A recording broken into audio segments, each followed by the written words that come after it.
నమస్తే, welcome to our channel. నేను మీ Anil. Surrogacy కోసం పిలిచి మహిళల్ని వేధించాడు.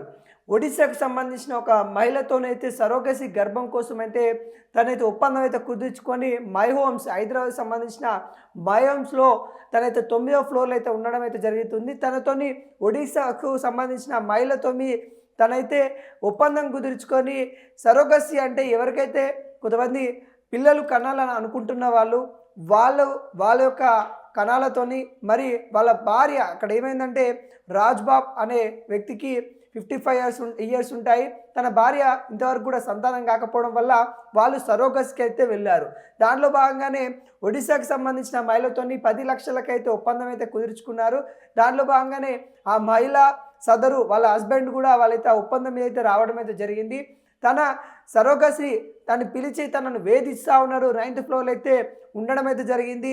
తను ఆ వేధింపులోకి తట్టుకోలేక అశ్వితా సింగ్ 25 ఇయర్స్ ఉన్న ఆ మహిళ మరి కిందికి దూకి వెళ్ళిపోవాలని అనుకుంది. అంటే 9th ఫ్లోర్లో ఉన్న తను తన చీర సహాయంతో మరి తను కిందికి దిగాలని తను అనుకుంది. అంటే అంత విధంగా మరి తను వేధించాడన్నట్టు కూడా తెలుస్తూ ఉంది.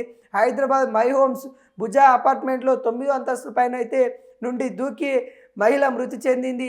ఒడిశా రాష్ట్రానికి చెందిన అశ్వత్ సింగ్ అనే మహిళగా గుర్తించడం అయితే జరిగింది.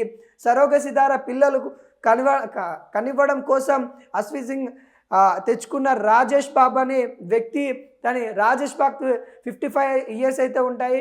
తన భార్యకి పిల్లలు కాకపోవడం వల్ల తను ఆ మహిళతోని సరోగసి వల్ల మరి పిల్లలు కనాలని ఉద్దేశంతో తాను 10 లక్షలకు అగ్రిమెంట్ అయితే తీసుకోవడం అయితే జరిగింది. పిల్లలు కనివ్వడం కోసం 10 లక్షలు డీల్ చేసి మాట్లాడుకున్నాడు రాజేష్ బాబు అన్నట్టు కూడా తెలుస్తూ ఉంది. అందులో భాగంగా సందీప్ మీడియేటర్గా ఉన్నాడు. వీళ్ళిద్దరి మధ్య సందీప్ అనే వ్యక్తి మీడియేటర్గా ఉన్నాడు. సందీప్ ఒడిశాకు చెందిన వ్యక్తి. తను ఆ ఒడిశాకు సంబంధించిన మహిళను తీసుకొని వచ్చేసి మరి అశ్వత్ సింగ్ తననైతే మరి ఈయనే వాళ్ళ రూమ్లోనే ఉంచి తనకు సంబంధించిన ఏవైతే మరి కార్యక్రమాలు చేయడానికి సరోగసి కాబట్టి మొత్తం వీళ్ళ పర్యవేక్షణలో ఉంచాలని కూడా చెప్పారు. గత కొద్ది ఏళ్ళుగా ఆ అశ్వత్ సింగ్ లైంగికంగా వేధిస్తూ రాజేష్ బాబు అతని ప్రవర్తన నచ్చకపోవడంతో పారిపోవాలని ప్రయత్నం అయితే చేసింది అశ్వితా సింగ్. తను పారిపోయే ప్రయత్నంలో అంటే తను 9th ఫ్లోర్లో అయితే వాళ్ళైతే నివసిస్తూ ఉన్నారు. 9th ఫ్లోర్ నుండి 6th ఫ్లోర్ దాకా తన చీర సహాయంతోనైతే మరి రావడం అయితే జరిగింది. ఆ 6th ఫ్లోర్ నుండి తను అదుపు తప్పి కింద పడిపోయిన దాఖలాలు అయితే కనబడతా ఉన్నాయి. మరి అదేవిధంగా తను అక్కడక్కడనే స్పాట్గా చనిపోయిన విషయాలు అయితే మనకైతే తెలుస్తూ ఉంది.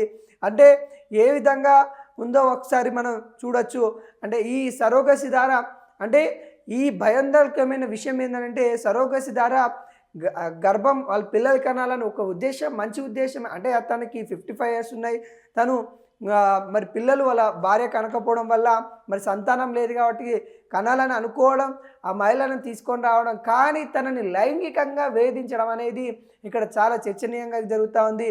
ఆ లైంగిక వేధింపులు తట్టుకోలేక ఆ మహిళ అక్కడి నుండి బయటికి రాక అక్కడ తనకు సంబంధించి ఏం చేయాలో అర్థం కాక మరి ఆ మహిళ అక్కడనే మరి కిందికి వచ్చే ప్రయత్నంలో అయితే మరి చీరతో దూకే ప్రయత్నం అయితే చేసింది.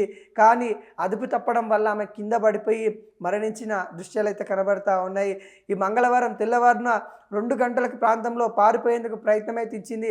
తన చీర ఒకదానితో ఒకటి కట్టి వాటి ద్వారా 5వ అంతస్తు వరకు అయితే ఫ్లోర్ వరకు అయితే వెళ్ళిన దాఖలాలు అయితే కనబడతా ఉన్నాయి. ఆ క్రమంలో వేలాడ తీసిన బాల్కనీ నుంచి కింద దిగుతూ సమయంలో 9వ అంతస్తు నుండి కింద పడిపోయింది.